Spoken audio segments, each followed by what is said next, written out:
Vinci Énergie, issu de rapprochements successifs, d'acquisitions et de diversification, a traversé près de 3 siècles d'histoire. L'histoire de Vinci Énergie, elle est bluffante, elle est source d'émerveillement.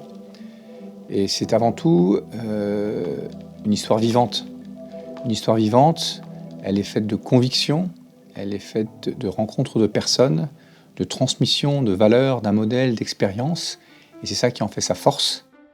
Au démarrage, l'histoire de Vinci Énergie s'écrit avec des électriciens, des chauffagistes et des fournisseurs de services électriques et thermiques. Une histoire d'entrepreneurs qui ont su adapter leurs offres aux besoins de leur époque et dont les parcours vont se rejoindre au fur et à mesure des croissances externes de Vinci Énergie. Tout commence en 1735 avec Jean-André Lepaute. Il est alors l'horloger du roi de France Louis XV, mais la société Lepaute, elle, va se diversifier et se spécialiser au cours des siècles dans l'innovation électronique. En 1817, messieurs Jean et Chabrier remportent le contrat de l'éclairage aux chandelles et du chauffage au bois du Palais Bourbon, où siège le Parlement. En 1851, naît la société Morse, spécialisée dans la construction électrique et automobile. Des années plus tard, elle deviendra Morse Jean et Bouchon, future MJB. En 1887, l'incendie de l'Opéra-Comique de Paris, alors éclairé au gaz, accélère l'avènement de l'électricité. En 1898, Pierre Azaria fonde la Compagnie Générale d'Électricité. Au début du XXe siècle, elle se renommera CG2E, l'ancêtre de Cégélec. La modernité, la construction de nouveaux types de bâtiments et la recherche dans l'industrie marquent les années 50 partout en Europe. L'industrie poursuit son expansion et réalise des avancées technologiques. SDEL, Tinzini, G+H, Comsip Entreprises et Nickel contribuent à construire l'industrie nucléaire. Ce sont toutes ces histoires particulières qui font de Vinci Énergie une organisation unique, multimétier et visionnaire, qui n'a eu de cesse d'intégrer l'héritage des entreprises qui l'ont rejoint. Au début des années 70, la société va connaître sous l'impulsion de ses dirigeants comme Guy Richard et Henri Delay de profondes mutations. Je suis arrivé le 8 février 1973 à la Porte de la Chapelle, chez MJB, Morse Jean et Bouchon, et donc qui était en perte. Et le premier rendez-vous que j'ai eu, c'était l'après-midi, où le banquier venait me dire qu'ils allaient couper les crédits. L'après-midi où je suis arrivé. Je m'en souviens. Notre boulot, pendant un certain nombre d'années, c'était de mettre en place des règles de gestion avec tout ce qui va avec. Sans se préoccuper d'autre chose, ou presque pas. Voilà. On était pauvres comme job, pas les moyens de renouveler un seul véhicule, des bureaux qu'on venait tapisser nous-mêmes le week-end, enfin, etc. Quand je vois ça aujourd'hui, quel chemin parcouru. Dans ces années 70, l'entreprise MJB se renforce et se structure. Le marché des équipements électriques se transforme. Au même moment, CG2E fusionne avec les départements d'entreprises électriques d'Alstom et de la SGE Futur Vinci pour créer CG2E Alstom. À l'époque, des principes de gestion simples et efficaces sont établis pour l'ensemble des branches du groupe. Guy Richard a institué un principe simple et clair, ce qui est tellement de bon sens qui peut amener à se demander pourquoi on n'a pas toujours fait comme ça, mais c'est les idées fortes qui sont quelquefois ainsi. C'est que dans les métiers de Vinci Énergie, on ne gagne de l'argent globalement que si on gagne de l'argent sur chaque affaire. Quand je suis rentré dans le groupe, le système de gestion, qui ne s'appelait pas Quartz encore à l'époque, était déjà un élément structurant du groupe, et c'était une vraie différence par rapport à ce que j'avais connu avant. Forte de ces principes, l'entreprise se développe et en 1984, elle devient GTIE, issue du rapprochement des entreprises MJB, Garzinski-Traploir et Fournier-Gros-Pot. GTIE, future Vinci Énergie, est alors filiale de la Compagnie Générale des Eaux. Santerne rejoindra GTIE un peu plus de 10 ans plus tard. Cette organisation cherche alors un nom pour définir ce système de gestion unique en son genre. C'est mars 1992, on décide effectivement de codifier, d'enseigner ces règles de gestion. On décide de les appeler Quartz, et puis à partir de juin 1992, les formations ont été inscrites au catalogue de l'Académie, et si je suis bien informé, ça s'est jamais arrêté depuis. Durant les années 80 et 90, GTIE connaît une croissance externe sans précédent. Le groupe reprend en France de nombreuses entreprises régionales. En Europe, GTIE fait ses premières acquisitions au Royaume-Uni, avec Libisli et Derritend, aux Pays-Bas avec Staren, Lintronix et Van der Linden. Durant les années 90, les activités de contrôle industriel renforcent l'implantation du groupe en Allemagne. L'arrivée de SDEL, avec Controlmatic, apporte également de nouvelles implantations dans le pays. Aujourd'hui piliers de Vinci Énergie, les chefs d'entreprise et les responsables d'affaires sont alors mis en avant dans une structure reposant sur un modèle décentralisé, unique en son genre. Ça donnait un ton d'autonomie et de responsabilité. Je pense que c'est une belle vision de dire que dans ce groupe, chacun est entrepreneur de sa fonction, chacun est entrepreneur de son projet, chacun est entrepreneur de sa trajectoire individuelle. Et l'esprit d'entreprise, il est essentiel pour le développement, pour l'innovation, pour l'invention, et dans tous les domaines. Dans cette organisation, le maillage en réseau devient alors l'un des fondamentaux de Vinci Énergie.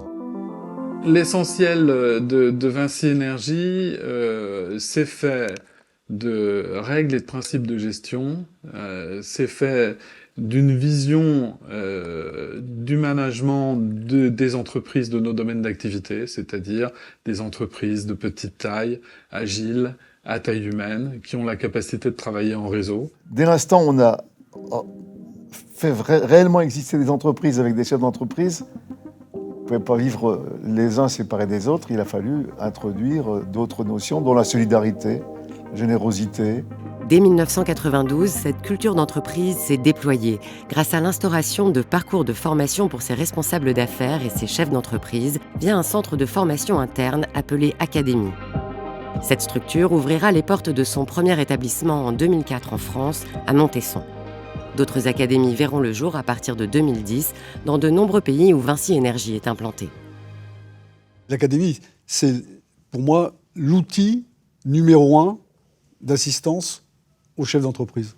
C'est un lieu de formation, et la formation, on peut aussi l'organiser telle qu'on la ressent dans le groupe, mais c'est surtout un endroit où les gens se rencontrent, partagent, échangent, se connaissent. C'est comme ça que s'activent les réseaux. Et l'académie, c'est un élément pour créer les réseaux du groupe. Dans les années 90, les nouvelles technologies de la communication voient le jour. La marque Graniou, qui déploie les nouveaux réseaux de téléphonie mobile, et la marque Axience apparaissent dans le domaine des télécommunications. Une stratégie marketing qui s'est peu à peu déployée au sein des entreprises historiques de Vinci Énergie. La vraie structuration du groupe et sa cohérence tient en l'organisation en marque, qui a rendu lisible le dispositif, et permet aux gens de se comprendre et d'échanger, etc., etc. Mais pour tout le monde, ça paraissait être une amputation. Dès l'instant où quelqu'un choisissait une marque, il était obligé d'en abandonner une autre, d'abandonner une activité. Et puis ça paraissait intellectuellement farfelu. Enfin.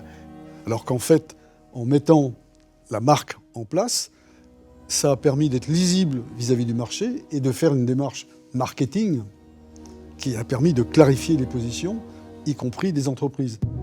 Aujourd'hui, les 4 grands domaines d'activité de Vinci Énergie sont représentés principalement par 4 grandes marques internationales. Omexom pour les infrastructures d'énergie, Actemium pour les process et la performance industrielle, Vinci Energy Building Solutions pour l'ingénierie, les travaux et l'exploitation des bâtiments, et Axience pour les technologies de l'information et de la communication. La stratégie de marque, pour moi, elle était double. Elle était de pouvoir identifier dans ce grand Vinci Énergie quelle entreprise fait quoi, et donc de faire des connexions plus faciles. C'est un fluidifiant de réseau, et c'est aussi, je pense, un aimant en matière de croissance externe. En 2000, SGE et GTM fusionnent pour donner naissance à Vinci. Et en 2003, GTIE prend le nom de Vinci Énergie. Mais surtout, au début de ce nouveau millénaire, le groupe prend un tournant international très fort. En septembre 2000, j'ai intégré ce qui s'appelait à l'époque le pôle international. Mais le pôle international de l'époque, c'était à peu près 250 millions d'euros de chiffre d'affaires. Donc, c'était un petit pôle, finalement, cette Europe du Nord. Et nous avions envie de le développer. Donc on a commencé à faire nos premières croissances externes aux Pays-Bas, des petites sociétés aux Pays-Bas, puis en Suède. Et voilà, c'est parti de là, tout doucement, tout doucement. On a commencé nos croissances externes en Europe de l'Est. Ça a été à Thème en Pologne, puis en Tchéquie, puis en Slovaquie, puis Tiam en Roumanie. Voilà, c'était la découverte d'autres cultures, d'autres géographies. Et puis en 2010 est arrivé Cegelec. L'arrivée de Cegelec dans le groupe, ça a été quelque chose de très important. D'abord, c'est une croissance qui était importante, plus de 3 milliards d'euros de chiffre d'affaires, avec un positionnement en France qui était très différent du nôtre, mais avec des positionnements en Europe et aussi dans le monde, puisque ça nous a ouvert la porte des autres continents. Donc le chantier qui s'ouvrait à nous était immense. Depuis 2013, les acquisitions de Vinci Énergie à l'international se sont accélérées.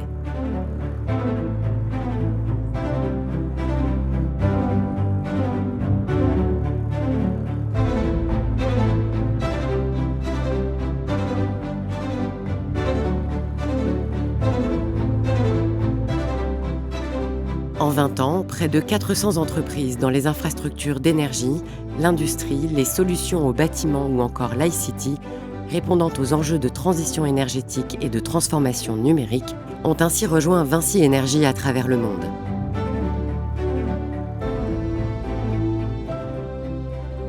C'est vraiment la croissance externe qui a créé la dynamique, qui nous a rendus un peu moins bêtes, un peu plus intelligents, un peu plus performants, un peu plus ouverts sur nos métiers, nos activités. Je crois que c'est ça qu'il faudrait retenir. Mais ça, l'idée de base, c'est Guy Richard qui a dit on va acheter des boîtes. Bon, pourquoi pas. Personne n'y croyait. Et puis pour finir, le marché, les entreprises à racheter étaient beaucoup plus importants qu'on ne l'imaginait. Et c'est pas fini. On en était à l'époque à... Combien c'était 50 filiales, je crois. Je me souviens que M. Dejoigny, le patron de la Générale des Eaux, dont on était filiale, lui avait dit « Mais, M. Richard, quand vous serez à 100, vous allez continuer comme ça 100 entreprises ?» Sous-entendu, ça va pas, quoi. Il y en a 2000 aujourd'hui. Hein. Cette stratégie de croissance externe a depuis été poursuivie par l'ensemble des dirigeants de Vinci Énergie, dont Xavier Huillard, devenu président-directeur général de Vinci en 2010 et qui a dirigé Vinci Énergie de 2002 à 2004. À chaque fois, ça a été des sauts quantiques, des Big Bang, qui permettent aujourd'hui d'avoir le Vinci Énergie magnifique que nous connaissons. Au-delà des acquisitions, depuis près de 2 siècles et grâce à l'enthousiasme de ses équipes, Vinci Énergie n'a cessé de consolider son modèle. À partir des années 2000, Vinci Énergie s'est développé hors de France. Et ce qui est aujourd'hui étonnant, c'est de voir à quel point ces valeurs, son modèle, sont également applicables hors de France. Et aujourd'hui, sont universelles.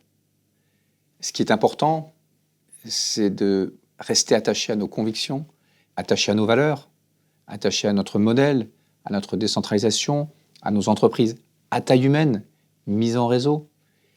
C'est notre capacité à nous renouveler, à nous régénérer, à transmettre ces valeurs, à transmettre les recettes qui ont fait notre succès, qui sont le succès de demain. Aujourd'hui, les entreprises de Vinci Énergie sont plus que jamais positionnées au cœur de la transformation du monde. Elles apportent à leurs clients des solutions sur mesure et multitechniques au sein d'un groupe dont l'identité est profondément ancrée dans des valeurs de confiance, d'entrepreneuriat, de solidarité, d'autonomie et de responsabilité.